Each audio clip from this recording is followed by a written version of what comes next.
You throw something away, and it disappears. That may be the most successful illusion in modern American life. A coffee cup from the drive-thru, a greasy pizza box after a Friday night game, Amazon packaging stacked by the front door, a plastic fork from a takeout salad, a black trash bag tied badly, stretched at the sides, sitting at the curb before work. You put it in the bin, you close the lid, and in your mind, the story is over. The kitchen looks clean. The garage smells normal again. The thing you no longer wanted has left your life.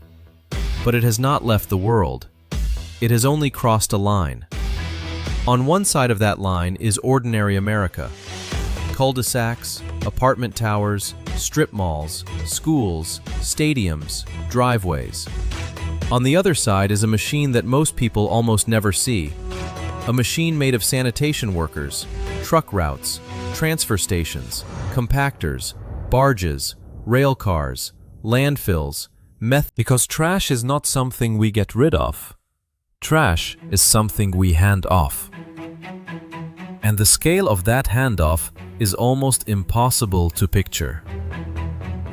In 2018, the most recent year with full national figures, the United States generated about 292 million tons of municipal solid waste. That works out to roughly 4.9 pounds per person every single day, more than 1.5 tons of garbage per American per year. Around half of it went into the ground. About a third was recycled or composted. The rest was burned. Behind those numbers is an industry worth roughly $90 billion a year, employing well over 100,000 people, running nearly 180,000 trucks across North America. It is one of the largest physical operations in the country, and almost none of it. So let's follow one bag, from the curb, all the way to wherever away turns out to be. Not a perfect bag, not a tidy recycling bin from a sustainability commercial. Just a normal American trash bag. Black plastic, a little too full, heavy at the bottom, tied badly, sitting at the curb before the sun comes up.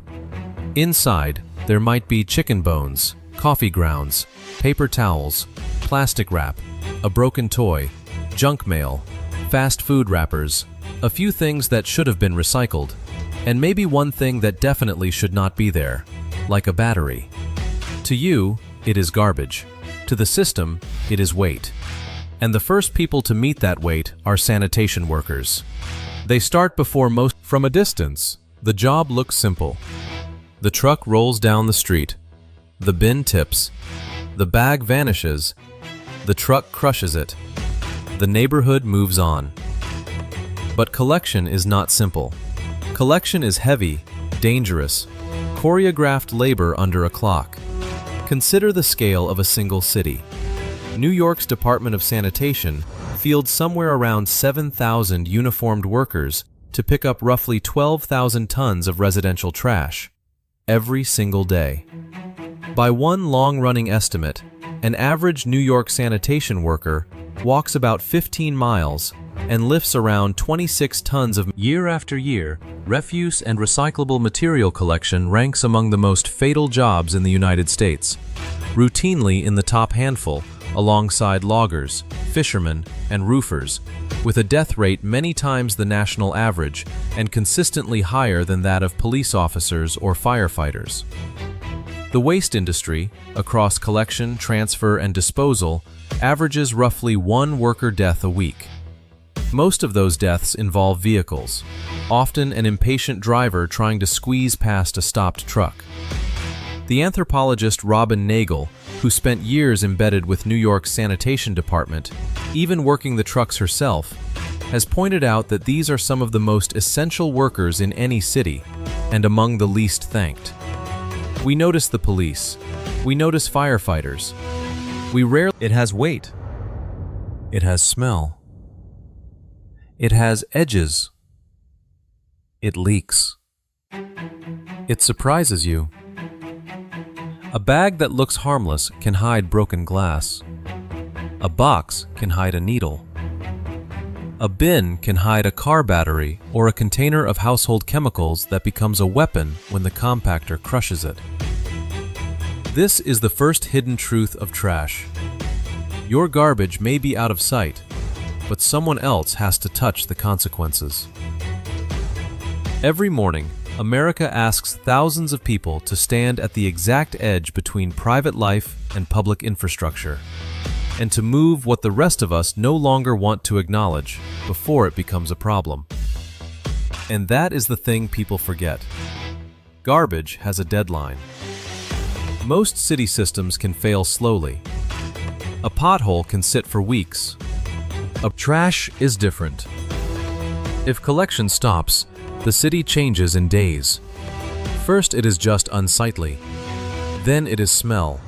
Then flies. Then rats. Then liquid. Then it is a public health emergency. Then it is politics. Trash is one of the only systems that can go from invisible to unbearable in under a week. We have seen it whenever sanitation workers strike. Bags stacking into walls along the sidewalk. Narrow paths worn between mounds of refuse. A city suddenly drowning in the physical evidence of its own appetite. It happened in New York in 1968, when a 9-day strike left tens of thousands of tons of garbage piled in the streets, and the city declared a state of emergency. A city can survive traffic, bad weather, broken parking meters, and late mail. Normal is when the bin is empty, the sidewalk is clear, and the city is allowed to forget what it produced yesterday. But normal is not the natural state of human settlement. Normal is a thing that has to be manufactured. Every morning, against the clock, by people most of us never see. After the truck swallows your bag, the bag is no longer alone. It is compressed into a dense mass of hundreds of other small endings. Breakfasts, office lunches, takeout dinners, packaging, diapers, the soft organic matter that gives garbage its character. The truck crushes it all, because air is wasted space, and a city cannot move yesterday one little bag at a time. But a garbage truck is a collection machine, not a long-distance hauler. Limited space, limited fuel, a route to finish. So when it fills, in many places it heads to a transfer station. And this is where the illusion it is built to receive what a city rejects. Trucks roll in and get weighed. They back toward a tipping floor. Doors open, and the compacted contents of whole neighborhoods spill out at once. Suddenly, private consumption becomes public material, and you can almost read a city in the pile. Morning coffee cups, fast food bags, cardboard from online shopping, Christmas wrapping in January, broken beach chairs after Labor Day, old furniture left behind at the end of a lease. A transfer station is where individual lives turn into logistics, where your kitchen trash stops being yours and becomes tonnage, scheduling, routing, and equipment. Loaders push it into larger piles. Compactors crush it into bigger loads.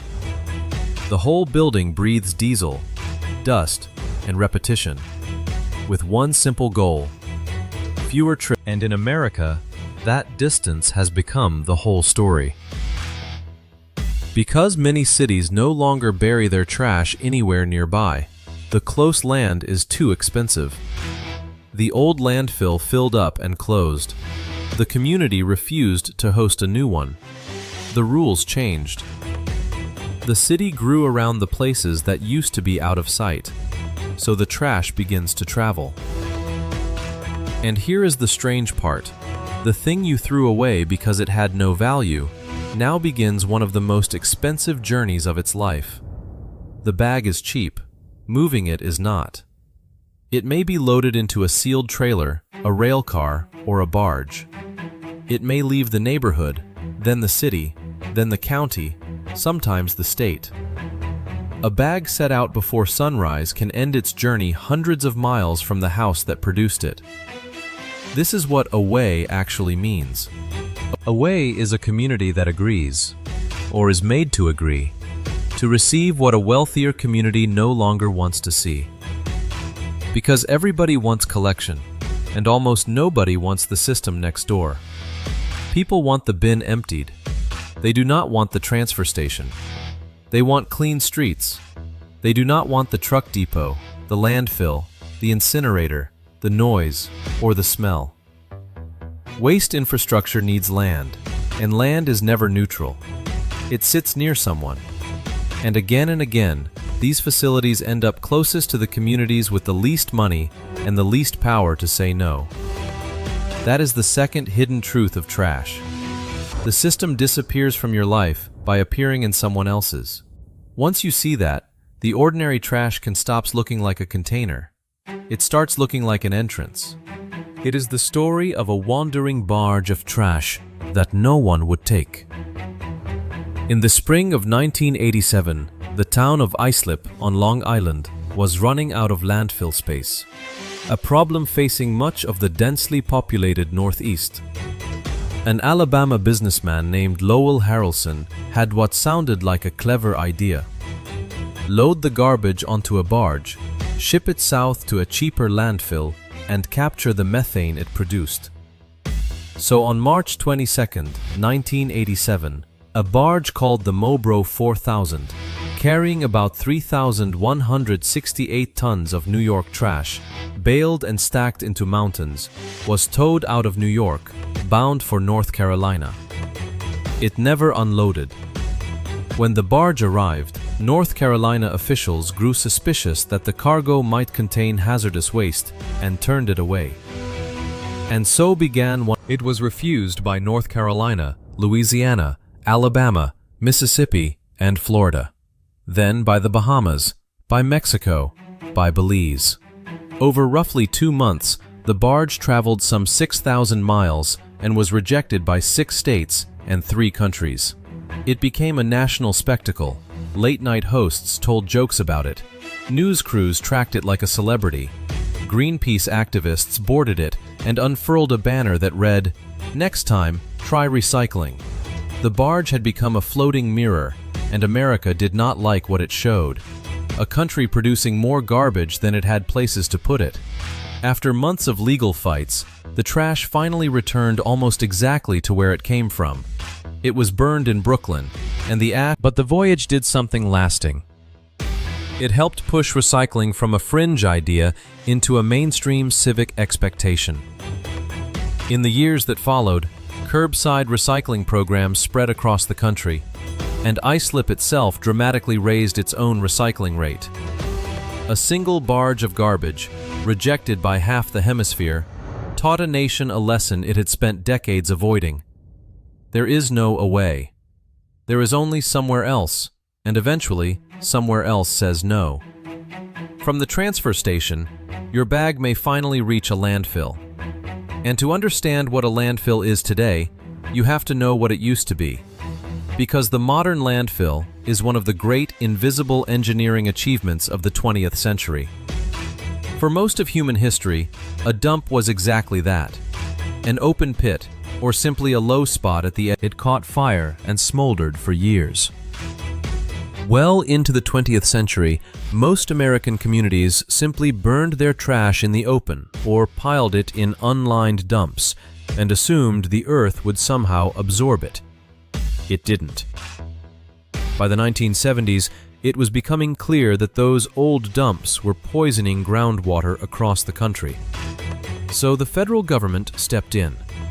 A 1976 law called the Resource Conservation and Recovery Act gave the government authority over how solid waste is handled, and over the following 2 decades, especially through tough new federal standards in the early 1990s, the open dump was effectively engineered out of existence and replaced by something far more controlled, the modern sanitary landfill. The effect was dramatic. The number of active landfills in the United States grew enormous. Fewer holes, each one vastly larger, more regulated, and more expensive. The neighborhood dump quietly disappeared and was replaced by a regional machine, one-year trash might now travel 100 miles to reach. So the modern municipal landfill is not a hole where garbage is dumped. It is an engineered site, built to a specification. It has plastic and clay liners to seal it from the earth, drainage layers, leachate collection pipes, gas wells, groundwater monitoring, daily cover, compaction, records, inspections, and rules. But even the most modern landfill is built around a strange bargain. At the landfill, trucks stop at a scale house to be weighed, then drive toward the active face, the open working area where the day's waste is being placed. This is where garbage becomes landscape. Enormous compactors roll across the surface on steel wheels studded with teeth, crushing and grinding, pressing the air out, saving space. And space is everything, because a landfill is not just a dump. It is an airspace business. Every cubic yard of capacity has a price, and once it is filled, it is gone forever. Landfill operators measure their entire working lives in that vanishing volume. Layer by layer, day by day, the waste is compacted and covered, and the landfill grows like an artificial hill made of everything a society chose not to keep. It changes. Food scraps and paper break down without much oxygen. Microbes go to work, and the buried mass begins to generate gas, mostly methane. The landfill quite literally breathes. That methane is the strangest afterlife in modern infrastructure. A half-eaten dinner, a bag of lawn clippings, the contents of 10,000 kitchens, slowly turning into gas beneath a grass-covered slope. Controlled, it can be flared off or even burned to generate electricity. Ignored, it is dangerous, explosive in the wrong concentration, and a powerful greenhouse gas. Landfills are among the largest sources of human-caused methane emissions in the United States, which is why modern sites drill a grid of wells into the buried waste and lay pipes through the mass to pull the gas. The thing we waste most is the thing that came most directly from the earth. And once it is sealed underground without oxygen, instead of returning to soil, it becomes gas. Then there is the liquid. Rain falls on the landfill, moisture works down through the buried waste, and it picks up a dark cocktail of organic matter and dissolved chemicals. The result is called leachate, exactly the kind of liquid you do not want wandering into groundwater. So the liners, the pipes, the pumps, the tanks, and the monitoring wells all exist to catch it and treat it, sometimes for generations. The trash you wanted gone in 30 seconds becomes a long-term engineering obligation. And here is the part almost no one considers. Even after a landfill closes, it is not finished. It has to be capped, monitored, and managed for decades. The gas still pulled. The system may manage the consequences for 30 years or more. America built much of its consumer life around that imbalance. The soda is finished in 10 minutes. The bottle may outlast the person who drank it. The takeout fork is used for 4 minutes and then enters the waste stream effectively forever. And then there is the other bin, the blue one. If the trash bin feels like guilt, the recycling bin feels like redemption. You rinse the bottle, flatten the box, drop it in, and for a moment it feels like the loop has closed, like the object has been given another life. That feeling is powerful. But recycling is not a feeling. Recycling is a system, and more than that, it is a market. It depends on clean material, consistent rules, sorting technology, labor, transportation, and, crucially, the United States shipped enormous volumes of its paper and plastic across the Pacific, where it was cheaper to process than to handle at home. The blue bin in an American kitchen was quietly connected to factories on the other side of the world. On the West Coast, well over half of collected recyclables were being exported. Then, on the first day of 2018, that changed almost overnight. Under a policy known as National Sword, China effectively shut its doors. banning many imported recyclables and demanding a contamination level so low that most American material could not possibly meet it. The world's biggest buyer of recycling simply stopped buying, and the consequences landed in ordinary towns. Recyclables piled up at sorting facilities. Prices collapsed. The system Americans thought they understood had been resting the entire time on a distant market they never knew existed. And when it vanished, the truth was exposed. To watch where this material actually goes, you have to step inside a materials recovery facility. Mixed recyclables arrive from the curbside trucks, get dumped on a tipping floor, and are pushed onto conveyor belts that carry them through a mechanical gauntlet. Cardboard is pulled off. Paper rides over spinning screens. Powerful magnets snatch steel cans. Eddy currents fling aluminum away. Optical sensors spot certain plastics and fire jets of air to knock them off the line. And along that line stand human beings, pulling out by hand what the machines miss. It looks almost futuristic. Belts, sensors, cameras, robots, bales stacked to the ceiling. But underneath, trash or recycling, blue bin or black bag. And that decision often happens while dinner is burning, a kid is asking for help, the phone is buzzing, and the label is not telling the whole truth. So the recovery facility does not only sort materials, it sorts misunderstandings. A plastic bag thrown in with good intentions wraps around the spinning screens and jams the entire line, forcing a shutdown so a worker can climb in and cut it free. A greasy box contaminates the paper around it. A single thrown-away battery can spark a fire that burns down the building. And nowhere does the gap between hope and reality show more clearly than with plastic. We have made an astonishing amount of it. By one landmark estimate, over 8 billion metric tons of plastic since mass production began. The rest has been burned, buried, or left in the environment. In the United States, the plastic recycling rate was already only about 9% in 2018, and after the China ban, it fell below 6%.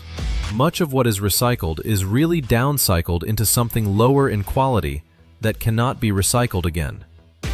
Which means that, for practical purposes, nearly every piece of plastic ever made still exists somewhere on the planet right now. This is the most honest sentence anyone can say about recycling. It works best when the object was designed for the system before it was ever sold to you. An aluminum can fits the machine beautifully. It can be recycled again and again, and it is genuinely worth money. A clean cardboard box usually works too. But so much modern packaging is a hybrid. The product was designed to catch your eye on a shelf, survive shipping, and lower cost. Recovery was an afterthought. Companies design for the shelf. Cities pay for the aftermath. Recycling is not a scam. Paper, cardboard, and metals really are recovered at high rates. But it is not magic either. It is a machine, and like every machine, it only works when the parts going in match the way it was built. Remember the one item in our bag that should not have been there, the battery. It is worth following because it explains one of the system's quietest dangers. The waste machine is built for pool chemicals, motor oil, pesticides, propane cylinders, and, more and more, batteries. Especially the small lithium-ion batteries now sealed inside phones, laptops, vapes, toothbrushes, headphones, and toys. Most people have no idea those are hazardous. They just toss them in the bin. And a lithium-ion battery, once it is crushed in the back of a truck or caught in the grinding teeth of a sorting line, can do something the system dreads. It can catch fire. These fires have become one of the fastest growing threats in the waste industry. Ignite a single object the size of your thumb, thrown away without a thought, can burn down a facility that serves an entire region. This is why there are separate, parallel systems most people never use. Household hazardous waste drop-offs, electronics recycling programs, battery collection points. They exist because some things simply cannot be allowed into the mainstream without endangering the workers and the machines inside it. And every day, countless wrong things slip through anyway, and someone downstream has to catch them, or pay for missing them. And all of this is just one country. Zoom out, and the United States is a single contributor to a planetary system. The world as a whole produces on every city on Earth is running some version of the same hidden machine. Some highly engineered, some little more than open dumps where people, including children, pick through the waste by hand to survive. The bin under your sink is one small inlet into one of the largest and least visible material flows human beings have ever created. Some waste takes other paths. Food scraps and yard trimmings can be composted or fed into digesters that capture their gas on purpose instead of by accident, turning it into energy and the leftover solids into fertilizer. A banana peel in a backyard bin is simple.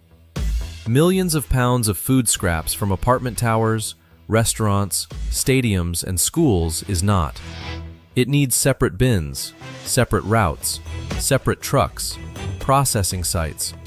Some waste is sent to a waste-to-energy plant and burned to generate electricity, which can shrink its volume by the vast majority and matters most where land is scarce. But it demands expensive pollution controls, raises hard questions about emissions and the neighborhoods nearby, and still leaves behind ash that has to be buried somewhere. And that is the pattern that repeats across the entire system. The waste never truly vanishes. It only changes form. It becomes buried mass. It becomes gas to capture. It becomes ash to bury. It becomes compost, or emissions, or a line in a city budget, or a political argument in the town that has to host the next facility. There is no clean away. There is only transformation, and someone, somewhere, managing what is left. It is easy, watching all of this, to picture the waste system as mostly machine. The whole chain, from your curb to the buried hillside, is held together by a workforce almost no one ever thinks about. It begins before the trucks even move, with the route planners and dispatchers who turn an entire city into a solvable puzzle every single day. Which streets, in which order, on which days, with how many trucks, avoiding rush hour, school zones, and dead ends. A constantly shifting optimization problem with real consequences, because a badly planned route means a neighborhood's trash sits another day in the heat. Then the drivers and collectors, out before dawn, running the same physical route their bodies have memorized. Behind them, almost invisibly, the mechanics. Because a garbage truck is a brutal machine that works under enormous stress, its hydraulics compressing tons of material, thousands. So there are people whose whole job is to keep the fleet alive through the night, so the city never notices a truck was ever broken. At the transfer station, there are operators running the loaders and cranes that push and pile and pack the waste, working in the noise and the smell and the dust all day. On the recycling line, there are sorters, standing for entire shifts beside a moving belt, pulling out by hand the things that should not be there, breathing dust, exposed to whatever strangers decided to throw in the blue bin.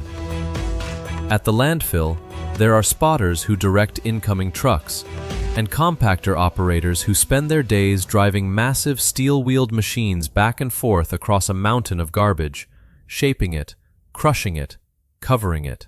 And there are the quieter technicians. Almost all of this happens out of sight, much of it at night or before sunrise, and almost none of it earns thanks. There are no statues to sanitation workers, no holidays for landfill operators.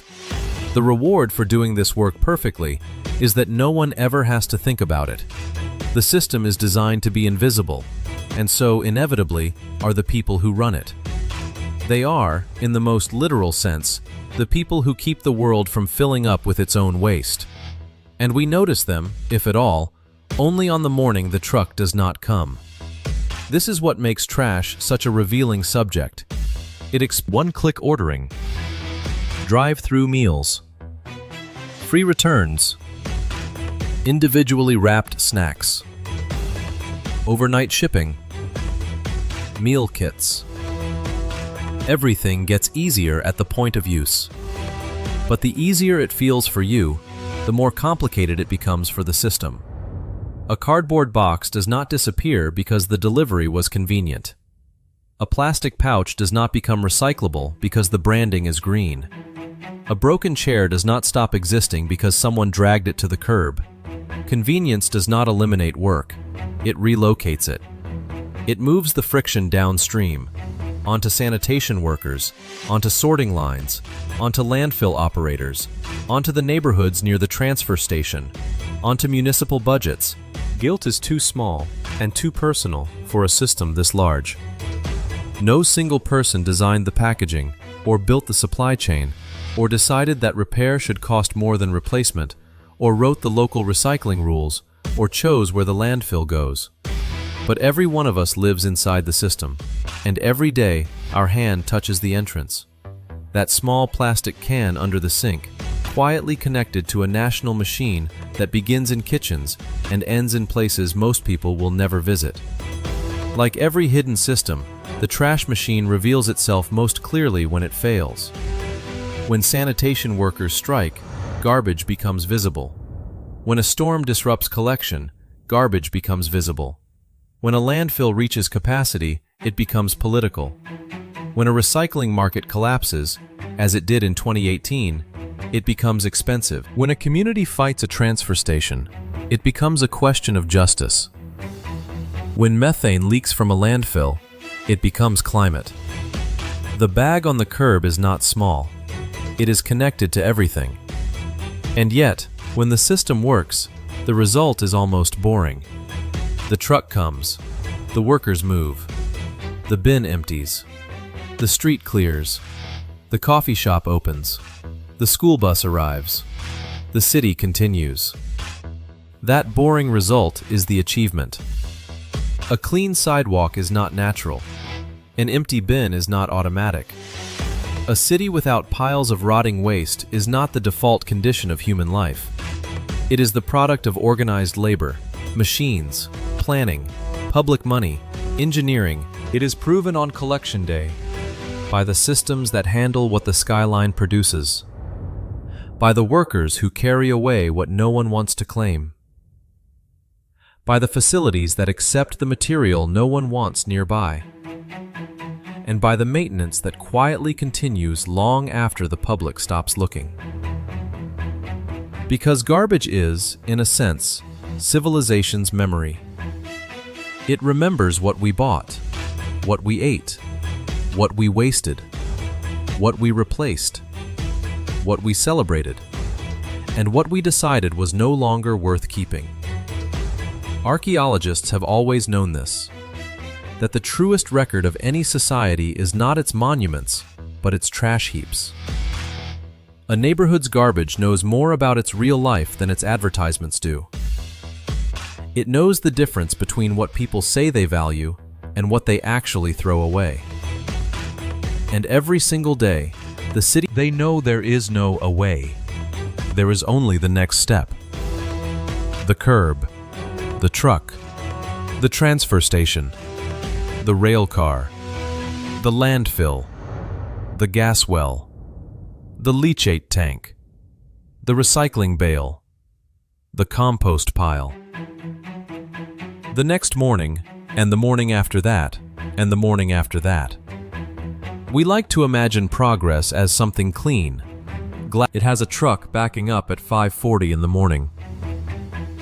It has a worker in heavy gloves clearing a jammed bag off a sorting line, and a compactor operator grinding a hillside flat, and a mechanic fixing a broken truck because one dead truck means one whole neighborhood's route goes uncollected, and an entire shift of people doing repetitive, difficult, sometimes dangerous work so that everyone else can experience an ordinary day as ordinary.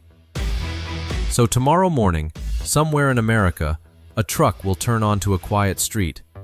The brakes will hiss. The arm will reach out. A bin will rise, tip, empty, and return to the curb. And the person inside the house may never look out the window, never wonder where the bag goes next. That is the street clears. The day begins. But the story does not end at the trash can. It enters the hidden world behind ordinary life. The workers before sunrise, the transfer stations behind the fence, the recycling lines sorting human confusion at high speed, the landfills breathing gas under the grass, and the communities living beside the place other people simply call away. Because the truth is simple. You can throw something away. The world cannot. And somewhere behind the everyday, the machine keeps running, so that tomorrow can look, once again, like nothing ever happened. If your city's garbage collection stopped tomorrow, how many days do you think your street could last before it became unlivable? Leave your answer in the comments.